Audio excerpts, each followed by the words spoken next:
Hey guys, OG Albine here, bringing you guys our next episode of SPL Draft Notes for Week 7, the show about anything and everything SPL related. If you guys are excited for today's episode, be sure to drop a like on the video, as well as subscribe to the channel.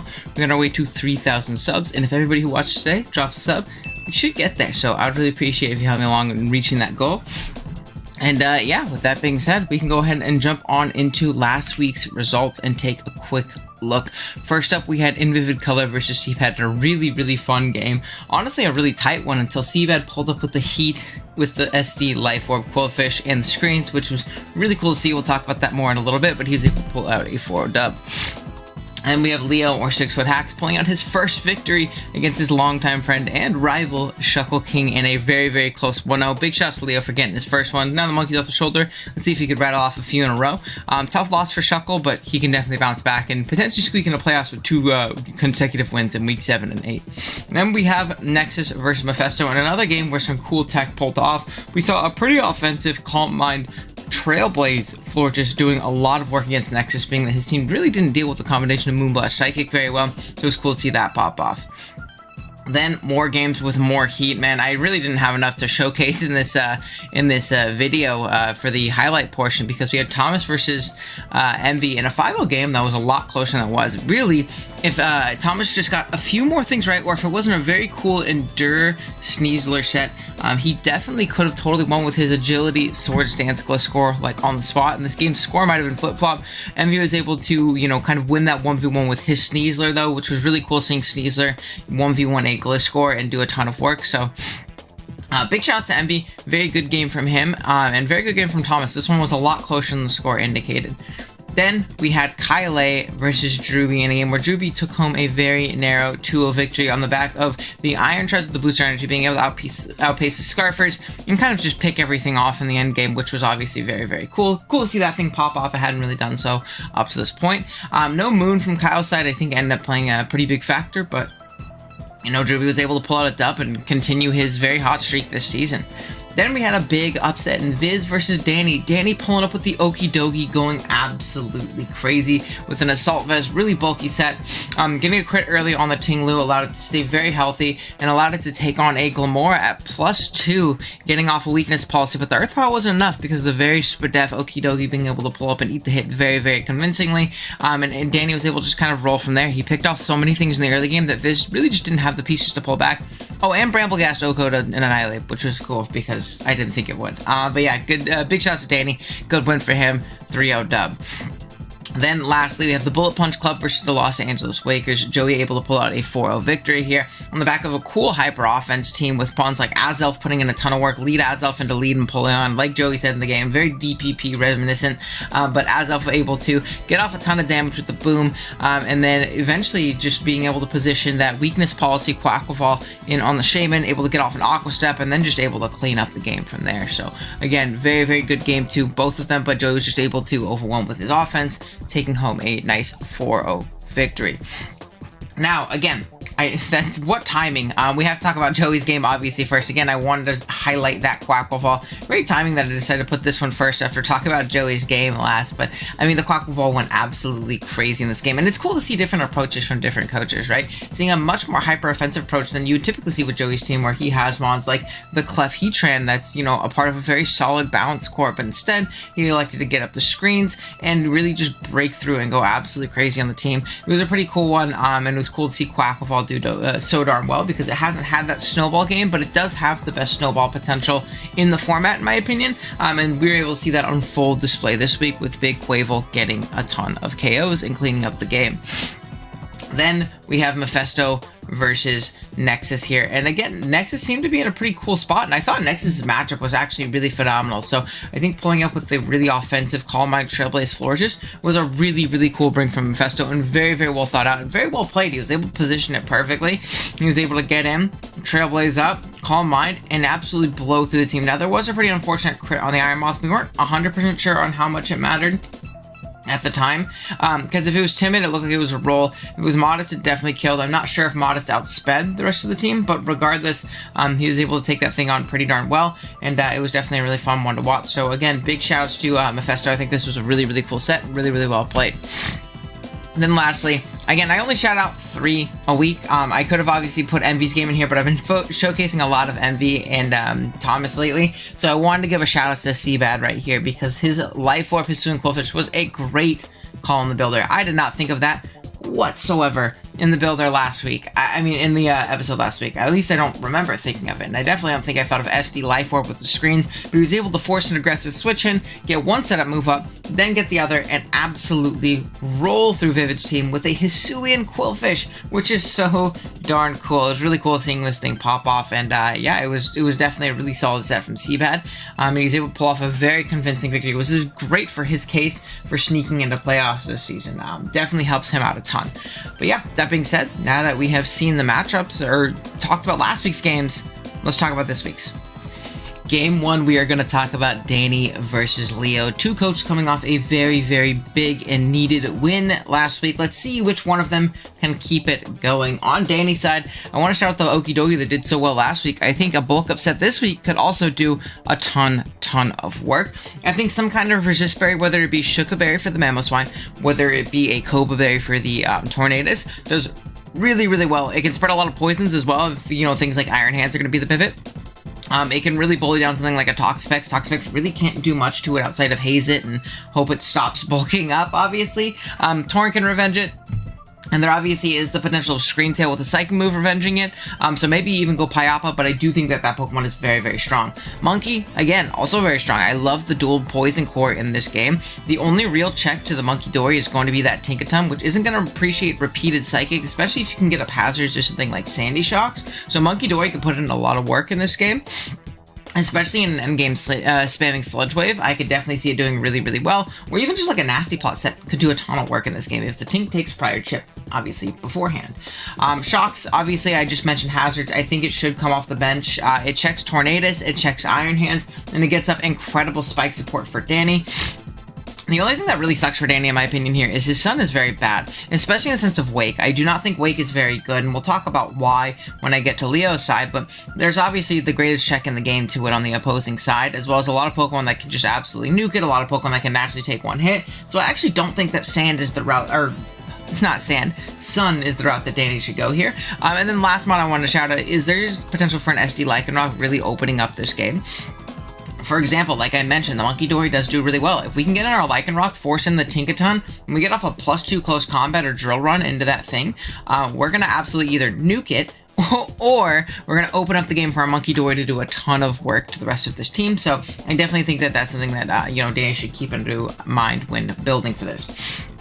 Now, from Leo's side, holy Mamoswine. I mean, I don't think I've seen a better Mamoswine matchup offensively in my life. It goes absolutely crazy. If it finds the opportunity to get in, it is going to click a button and kill something. Whether it be a Scarf variant, whether it be a Life Orb variant, whether it be a Resist Berry, whether it be whatever it might be. It is going to do work here. It's going to do a ton of damage. I think just like dual stabs Ice Shard and like a heavy slam for like a defensive Sylveon if you're not a boosting item. If you're like Earthquake or like Life Orb, you can probably just forego heavy slam altogether and do a ton of damage to Danny's team. If it finds the opportunity to get in, it's going to click buttons. Infernape also looks insane. Its dual stabs look just ridiculous into this team, especially if Sun ends up coming, which I don't think it could. But again, Bulky Water Wake means, one, I don't think Wake is good here, which we'll talk about in a second, but two, that's going to be the resist to fire. Everything else is going to get rocked by our fire move, especially in the Sun, plus close combat, plus maybe a rock slide for the Charizard. So I think the Infernape is going to go crazy here. Screamtail is going to be the main reason that Sun isn't good. Because of the fact that, yes, your weight can boost its special attack, be strong in the Sun, but I know that a SPL Screamtail will also get the boost, and I know will always take on a Walking Wake with ease. Very easy. It's a very annoying Pokemon in general. Like I said, with Psychic coverage obviously being annoying for the Okie Dokie and threatening that thing out, being able to chip down a bunch of the team on switching, passing off wishes, encoring things, just being a big nuisance. I think as long as you're SPL Screamtail, you're going to have a good time against the Wake, and you should be good. Now, maybe Charizard can break through, but that also means you're dedicating a slot to Ninetales, which I also don't think is very good in this game. Tink, also a very good mod in this game. I think it checks a lot, especially checking something like that Oki decently well enough, but mostly that Lycanroc, mostly that Monkey Dory especially. I think it's very important to have that thing. And again, it checks, you know, a lot of the sun aspects of this team, which can be very scary. And then Iron Hands. I think a Pyappa set could be very solid here. Pyappa Hands checks obviously the Monkey Dory. It could take a hit from that thing. It could take a hit from the Okidogi if it's a Psychic Fangs variant. It takes a hit from the Psychic Fangs Lycanroc, which definitely could and should be in this matchup. So I definitely think like some kind of SD Pyappa, or even SD plus some other Resist Berry, like a Shuckleberry for the Shocks or something like that, could definitely put in a lot of work here and do a ton of damage. I am going to lean Leo in this matchup just because I think offensively his team is absolutely terrifying into Danny, and he does have that speed advantage with a lot of these, you know, fast offensive mons in general. I think especially things like Infernape, Torn, and again, I think his offense just overwhelms Danny, so I'm going to go Leo. Next up, we have Drewby versus Emvee. Again, another two coaches coming off a very solid win. From Drewby's side, I definitely think the Ogerpon has an incredible matchup. Its dual stabs look really, really solid here, only being resisted by the Hisuian Gudra, so some kind of Sword Stance variant could put in a lot of work. The fourth move can definitely be a Tecton fighting move. I believe it gets low kick. It could be Trip It, but I'm like 99% sure that Ogerpon gets low kick. If not, I know it gets like random Stomping Tantrum and things like that, but low kick's definitely better for the Gudra. If he can run that, I think an SD variant can totally put in a ton of work. And honestly, if something like the Sneasler is eliminated, it can kind of win if it really wants to. Special Bulky Immense is something I would definitely consider bringing if I'm Drewby. Something to check the Sneasler, which does a lot of work. Otherwise, there's not great counterplay to Sneasler. And especially because I don't think that physical is really going to do the breaking that you really want it to, in particular in this game, with the wheezing around. I think throwing off very strong Hurricanes and Dracos and boosting up and, you know, being a big nuisance like that could be great. You could even tech on a Dragon Tail to Dragon Tail out something like a Dunsparce setting up, or, you know, something of the sorts. I think going Special Men's here would be very, very advantageous for Drewby. You can go either Boots, or if you feel confident that the Dunsparce isn't coming to set up rocks, you can even go with like a Covert Cloak to avoid getting Dire Clawed, which could be obviously very, very solid. Scarf GZap, as a more offensive flying type, does really, really well. The only thing that really checks it great, in my opinion, is going to be something like the Wheezing, and then sometimes Sableye. Sableye will be able to switch in and then, recover spam up, but it's not going to appreciate the hit, and that's for sure. But I also think it's a great offensive check to something like the Sneasler. It can pick off a ton of big threats. Something like a Thundy might be forced in on it, which also could be very advantageous. Something Wheezing is chipped or Wheezing is gone. And again, nothing really wants to take a Brave Bird on this team, and if they do, they definitely don't want to take a close combat. So, and everything with GZap is great. Plus, I think it grabs great momentum into a potential Choice Band Arcanine. Look at it. It looks crazy in this game. Again, we're putting a ton of pressure on a lot of Emvee's defensive walls if we're doing things like this. If we're, forcing in this Gudra to take a hit from, the Ogerpon, if we're forcing him to take a hit from the Arcanine and thinking it's going to click a rock move or something like that, we're chipping it down for the other to win the game later. So I think Bandit Arcanine can force a ton of progress. I think Slowking is definitely a need here. It soft checks certain Manaphy variants. It checks the Ursaluna, and it can definitely take hits from Pokemon like Gudra. It can take hits from, you can take a hit from, Thunder is pretty easy, as long as it's not like a Specs variant. So I definitely think that is worth as well. Now from Emvee's side, I think Ursaluna feels strong. It always feels strong, but there's not great switch-ins to it on the opposing side. It's really just going to be the Slowking, but I do think a Calm Mind variant could absolutely smash through Slowking, and the combination of Hyper Voice plus Earth Power does not have counterplay. It simply does not. I mean, something like Orthworm, I guess. I'm just clicking Hyper Voice, I don't remember if it can Terra Ghost. If it can Terra Ghost, then that's actually a good check that I set, so. Regardless, I think that plus the other normal type. I think that there's a world where you can spam special offense and really, really wear down Drewby's team. You can go Calm Mind to Dun plus a Calm Mind Ursaluna and really overwhelm the team with your double normal special offense. I really like that aspect, actually, potentially. Especially because there's other special attackers that do well as well. Manaphy can do work as long as the Ogerpon is gone. Ogerpon has to be gone, Manaphy goes crazy. It is that simple. Some kind of just simple Tail Glow set can absolutely rip through Drewby's team.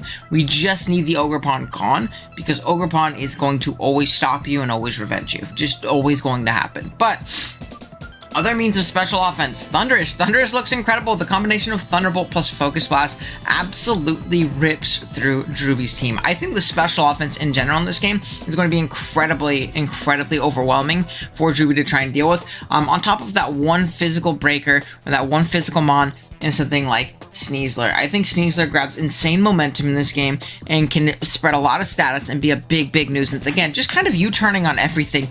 U-turning out on the mints coming in and then getting into something like Thunderous or the Dunsparce or Ursaluna or Manaphy or something like that. Some of your special offense, or even Goodra if you want, if you end up bringing it, because it also looks strong offensively. So I think that's obviously a very cool potential aspect of this.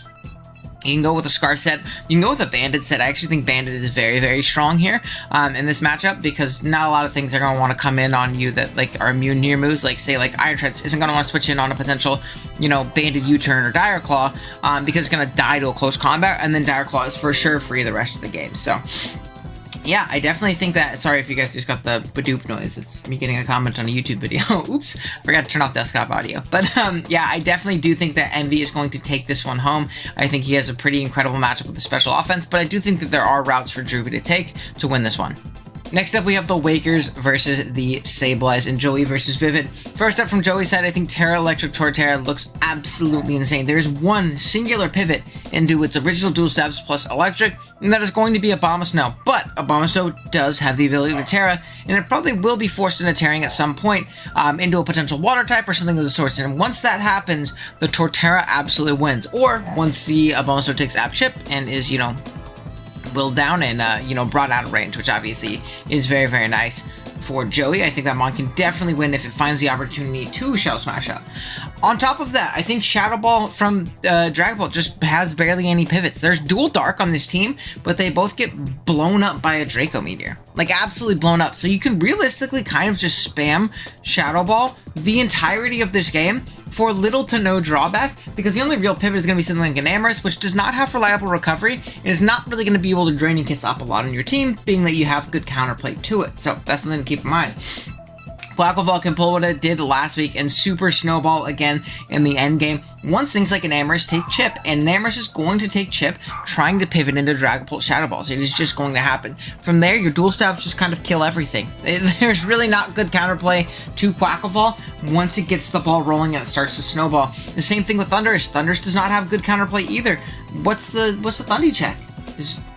Realistically, what's the Thundy check between, you know, Electric Move plus Focus Blast? It hits everything for ridiculous amounts of damage. I think Thunderous is going to do a lot of work this game, and then Heatran serves as a solid rocker, and it also serves as a very solid Chi-Yu and Goldango check. It gets up rocks, it's a nuisance, it Magma Storms and chips everything down on this team, and it just is a big problem for Vivid's team.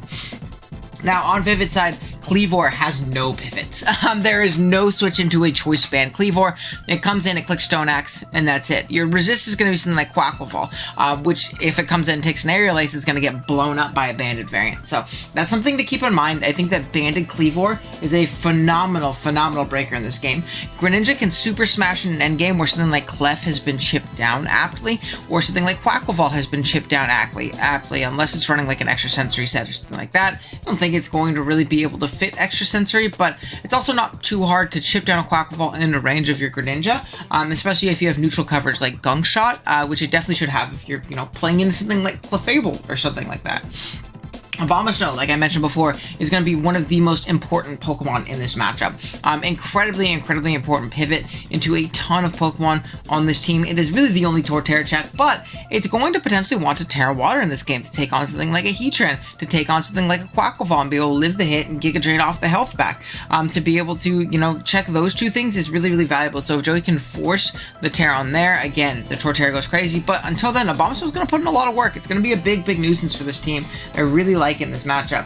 Enam can also snowball, like absolutely snowball with a Calm Mind plus Agility set. Really, once the Heatran's put in a range of Earth Power, the game can kind of be over. Also, depending on if it's Unaware Clef or not, but you know, if Unaware Clef comes, you're going to just have to deal with it that way, and there's plenty of counterplay to Clef in this team between mons like Chi-Yu and Goldango, and even the Hisui and Sneasel, which can definitely put in a decent amount of work, obviously.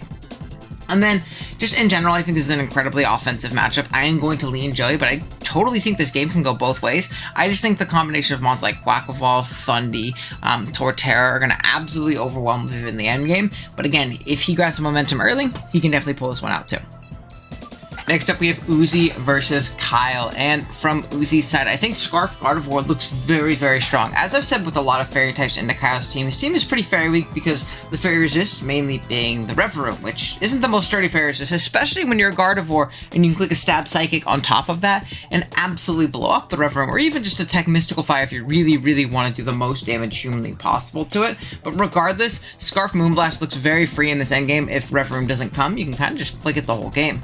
Or even Psychic if the moon is gone or isn't there, obviously even stronger. So I really like Scarf Gardevoir here. It's also great into Hail, copying the Slush Rush ability and being able to outpace something like a Beartic, which obviously can always be a big threat with the Terra behind it and things like that. Koba Great Tusk seems like a requirement with how good Booster Energy DD Moon is into this team. I really, really, really think that you need the Koba Berry to eat up that aggro and revenge the moon as, you know, safely as humanly possible. So I think that's a big aspect of this. I think Dragalge also seems strong offensively. Whether you want to go with like just a fatter 4 attacks variant, maybe like an AV, maybe a Shuckleberry I think is a great item on it, or even Specs if you can position it. You can just click Draco this game. There's not much that can really stop it. Again, something like Ninetales can pivot in if you're feeling extra crazy, but then you gotta come in on a Specs Dragalge with your Ninetales and potentially lose your Veil and Hail Setter, so I don't know if that's necessarily the move. Another tech option I think could be really cool is Bulk Up Bear. I know there's a Rillaboom on the other side, but once we start bulking up, like a Bulk Up Protect set could be incredibly obnoxious for a team like this to break, especially when we start spreading Body Slam paralysis and things like that. We got our leftovers, we got Terrain coming back. The Bull is a potential stop to that, but again, still a very solid Pokemon regardless. Next up is KyleAye, and I think Kyle's offensive matchup is insane. I think that Booster DD Moon just wins. Like we said, if we get any chip on the Great Tusk, or we can 2-hit KO with an Acro, or whatever it may be, any kind of chip on that Great Tusk, and I think a DD Booster Acro Moon absolutely goes crazy. I think another thing is all the ice checks are smashed by everything else, right? His ice checks in something like Empoleon does not have a great matchup in my opinion. His ice checks in something like Cerulege or Weavile are not bulky ice checks in my opinion. So I think that like his ice offense in something like Beartic can go crazy. I think Terra Electric Beartic looks really, really strong. Water Bowl also checks all of Uzi's physical offense. It checks Tusk, it checks Weavile, it checks Cerulege. Maybe some kind of Rest Talk variant could be very, very solid in my opinion. Like some kind of Raging Bull Body Press Rest Sleep Talk. Just looks really solid here, in all honesty. Rilla also feels very strong. The only real grass resistance are something like Shaman, which just gets U-turned on. And then something like Dragalge, which can get like knock off into high horsepowered on. And something like Kilowattrel, which can't ever Terra and also doesn't appreciate taking any kind of neutral attack because it's a Kilowattrel at the end of the day. I think the only thing that Kyle really needs is going to be Scarf Gardevoir counterplay. From there, I think that the DD Booster Moon can just absolutely cleave through this team and hopefully grab a win for Kyle. I'm going to take Kyle in this game over Uzi. Next up, we have Thomas versus Mefesto in a very exciting matchup. Two coaches who've had a great season so far, so this is one I'm definitely looking forward to. From Mefesto's side, I think Samurott looks incredible, as it always does. Really, the only pivot into it is going to be something like a Azumarill, which is going to consistently take chip, especially if it's not like a Boots variant. It's going to have to come in on the spikes that Samurott's going to set up for itself. It's going to get whittled down, and if it's not, you know, running like some kind of rest variant, it's not going to have any reliable recovery to keep itself healthy. So I think that Samurott looks absolutely incredible because of it. The combo of it plus Banded Cinderace seems very, very oppressive for Thomas's team. I don't know how he deals with Banded Ace plus Samurott. Again, the only check being like Azumarill if it's not getting gunk shotted, I guess. Other than that, the Banded Cinderace just kills everything. It just kills every single Pokemon on Thomas's team, and there's not much that he could do about it. It is a 2-hit KO machine, and even then, with some hazards up, if it's not the bulkiest Azumarill in the world, that is a 2-hit KO, right? And that's kind of the crux of Azumarill Bulky Water, is sometimes you have those matchups where you're like, man, I don't deal with X offensive threat because my water isn't bulky enough.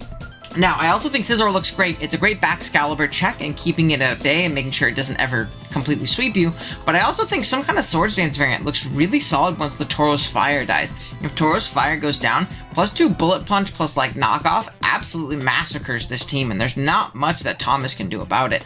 I guess Fortress, but again, not the best Pokemon in the world. You kind of knock it and it's useless, and it's really bad into everything else, and it's not even necessarily good into Scizor, if that makes any sense. So I think Scizor looks really solid, and then Gengar's Dual Stabs look crazy as per usual. Dual Stabs, maybe you tech on an Icy Wind for the Gliscor to do as much damage as humanly possible. You can even run like some weird nasty plus head. I think Scarf is probably going to be your best bet, but it's also a very solid Scarfing speed tier because it outspeeds +1 backs, it outspeeds Scarf's of Rude, it outspeeds a lot of really scary things on the opposing side. Now, from Thomas' side, SD Gliscor once again looks really solid here. There are definitely Pokemon who can revenge it. Something like Samurott, something like a Banded Cinderace once it takes any chip, but other than that, I think like SD EQ Facade just goes absolutely crazy as per usual. And you can always protect, scout moves, get some, obviously some poison heal back, and be a big nuisance. I think this is definitely another SD Gliscor matchup in my opinion. I do think there's an angle, like we said before, with the Azumarill going Rest Talk to check the Samurott a little bit better. Maybe end up going with Heavy Duty Boots in this matchup so that you're not taking a bunch of hazards, because you also soft check Cinderace, especially if it's locking to like Pyro Balls and things like that. It's good to have some kind of fire resist, because other than that, it's not looking too great. Besides something like Bull, which if that thing comes in and takes a high jump kick, oh geez, that's a lot of damage. Or even like a random Stray Zen Headbutt that it could be teching on for. Terra Sandslash looks very strong. The only issue is going to be getting up the hail with the Slowking. I don't think it's going to have much opportunity to do so, but if it does, Terra, like Electric Sandslash, can definitely put in a lot of work in this game, whether it gets up an SD or if it's just like a Life Orb for attack sets. It seems very strong. Just the hail is hard to position. And then I think Banded Bull can also put on a ton of pressure on Mefesto's team. There's not great switch-ins to it overall. Now, again, you are taking a lot of chip and not being a great, pivot into other things, and once that thing goes down, you kind of lose your Scizor. But I think the offensive upside is definitely there. Overall, though, I am going to lead Mefesto. I think his top mons, especially in that Samurott plus Cinderace plus Scizor, just do too well to give the matchup to Thomas, so I'm going to go Mefesto here. Next up, we have Shuckleking versus Nexus. From Shuckle's side, I think that the cat looks absolutely obnoxious to pivot around with stabs plus low kick and play rough. I don't even think you need U-turn in this matchup. There's no reason to grab momentum when you kill everything. I think some kind of either Life Orb set, some kind of Band set, an Expert Belt set also totally works here because your super effective coverage and your coverage for this team in general feels very strong. You kind of wish you could fit on the Sucker Punch for something like an Hisuian Electrode, but not the biggest deal in the world. Enamorus goes insane. We kind of established last week with the Florges that fairies can be a bit of an issue for Nexus's team, right? Especially if they have coverage for the Iron Moth. And not only does Enamorus have Psychic, it has Earth Power, which is a little bit better because it's going to blow up that Iron Moth if it ever comes in and takes a straight hit. Same thing with like something like Kingambit. It's not going to really want to switch in long term. There's a ton of different things you can do with an Enamorus here. You can go with a Scarf variant, you can go with a physical set, you can go with a special set, you can go mixed, you can go Agility, Win Con, you can go Calm Mind. There's so many different things that this thing can do. Honestly, I could totally see an Agility, Calm Mind, Moonblast, Earth Power set coming because it can totally win in this endgame, and it is very reminiscent to the Florges, just kind of better as a Pokemon. Terra Poison Umbreon is also a solid stop to Valiant. Now, Amoonguss can also do something similar, but Amoonguss is very passive into this team. There's a lot of things that block Spore. There's a lot of things that can kind of do Amoonguss a little bit dirty setup-wise, and like Swords Dance Kingambit, Iron Moth bullies it. Mandibuzz always pivots in on it. Something like Ogerpon can always bully it down as well. So I don't think Amoonguss should come. I think a Terra Poison Umbreon is a much better check to Valiant. You just gotta get the Terra off. And then I think Girder for Gambit and Ogre can also be very strong, but honestly just with your natural typing. I don't think you want to Terra it. Like I said, I think Umbreon's a better Terramon, and you kind of lose some resistances you want if you Terra it. So I think you stay unterred with that guy. From Nexus' side, I think Gambino feels very strong. It always feels strong, but I think a Swords Dance variant can very much so get out of hand in this game. If something like Girder is chipped with, or chipped and dealt with, it feels very powerful in this team. With just its stabs plus Sucker Punch, it can kind of just beat everything. There's no additional coverage really needed. Item-wise, you can go Safety Goggles, you can go with some kind of resist variant, whether it be Shuka or a Chople Berry or whatever it might be. Ogre also feels strong. There's not many switch-ins to it. It can totally SD up and do a ton of work in this game. Or it can even be a spiker and be a big nuisance like that. It's going to be hard to position a Swords Dance into this team, so maybe you don't rock out with that. Maybe you just go like 3 attacks plus spikes. Maybe you just go with a U-turning variant. Again, completely up to Nexus. There's definitely a lot of sets you can go with. Moth switch-ins also feel very limited. It's really going to be something like a SPL Umbreon, but I don't know if it's going to be super SPL. It might be for like a special variant with like Psychic or or something like that for Terra Poison. So there is the Umbreon, obviously, but outside of that, it does feel pretty strong. Garchomp also soft checks it, maybe like an AV Garchomp comes, something like that. But yeah, other than that, I think that Fatter Mandibuzz is also kind of really the only defensive pivot on Nexus's team. It's tasked with a lot, though. It needs to check things like Meowscarada, which can get blown up by like a Protean Playrough or a Playrough. It needs to check things like Garchomp, but Garchomp can SD and Stone Edge, and it can definitely EV to live a foul play from there as well. It also gets absolutely bullied by Enamorus. There's nothing it can do to Enamorus besides maybe Toxic it. So it's a little bit passive, but it's better than all of his other bulk this game, in my opinion, because the rest of it is not good. I think Nexus needs to play very, very offensively to have any type of chance in this game, but I do think that this matchup is going to lean in Shuckle's favor, just because I think his Meowscarada plus his Enamorus is just way too strong. And then for our last game of the day, we have Viz versus CBAD. From Viz's side, I think SPL looks very, very strong, as it typically does. I think an Assault Vest variant could work, but honestly, just a solid Taunt bulk up set with lefties, or you could go Protect with lefties, or maybe even a Pyappa Berry in order to take those different Psychic moves that might want to come your way. From something like a Raichu or a Crest, could be very worth it. Definitely a very, very solid Pokemon in this matchup. Armarouge also looks very strong. Endgame Flame Charge can do really, really solid. Or like a Flame Charge weakness policy set, or like a Flame Charge weak armor set or something like that. Something to boost our speed, obviously, because from there, if we get up Calm Minds as well, Armor Cannon plus Focus Blast hits everything. Like, there's nothing it doesn't hit. It absolutely demolishes his team offensively, so I could definitely see that being a great endgame win con.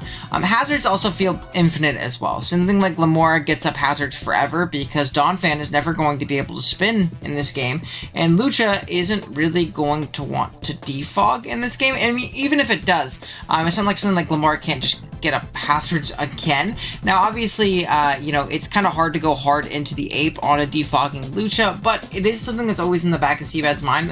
It also means that he's bringing a defog Lucha into this team where it can definitely win with the Swords Dance variant, so I don't know. I also think that the SPL Corviknight is also very solid here. It's going to be a great bundle check. It's going to be a great pivot. It U-turns around. It also checks the Hydreigon, and it can even live a hit from like Raichu outside of terrain, I think, pretty freely. So you can always U-turn on that thing and grab momentum, or even pick it off if you need to. So I think that's a really cool aspect of it. From CBAD's side, I think Bundle exerts a ton of pressure, as it always does. Like I said, something like Corviknight can definitely check it, but you get one flip turn off and you have Rocks up. Next time you come in, if you're Specs, you 2 KO with Hydro Pump. And I think Specs is definitely a very viable option in this game, because not much is going to want to switch into it. You also might technically want to go, or you might want to go with like an Encore variant, because it stops something like an 8 from being annoying. It stops something from like, like a D-Knight from being annoying. It stops something like a Calm Mind Armarouge from being annoying. You could just lock it into Calm Mind if you need to. There's a lot of cool options for it. I think that, again, maybe Defog Lucha is coming just because it's the only thing that can really get rid of hazards. Again, you have to worry about Defiant Ape coming in, but you can at least blow it up with a Brave Bird afterwards, right? Or put a ton of damage on it so that afterwards your Iron Bundle can come in. So it's definitely one of the better defoggers into an Annihilate matchup, so it definitely can come. And Hydreigon is very, very strong into Fairy-type Ribombee. It's just always going to be. There's not going to be great switch-ins. Now, it's raw breaking power might not be great, but I think there is a big angle for like a Nasty Plot variant, especially because the team is pretty slow outside of webs. I mean, there's like the Jolteon speed tier and the Ribombee speed tier, but I'm pretty sure he outpaces, and Scyther. And those things can revenge you, to be fair, but if you have apt answers to those things, I think a Nasty Plot Hydreigon could go crazy, or even like a weird Salic Berry Hydreigon set with Nasty Plot could go absolutely crazy. Overall, though, I am going to go Viz here. I think Hazards plus Annihilate plus Armarouge are going to be very overwhelming, plus other offensive pieces like potentially Dragonite and, good pivots like Corviknight, Glamora being strong offensively and getting up Hazards. So I'm going to lean Viz here, but definitely going to be a fun one to watch. Alrighty guys, that was week 7 of draft notes for SPL. Let me know what you guys think in the comments below. What games are you most excited for this week? And let me know your predictions, your pick'ems down there. Again, thank you guys so much for watching. I really do appreciate the support throughout the season thus far. And yeah, again, sub if you're new, like if you enjoyed, and I will see you guys in the next one. Later.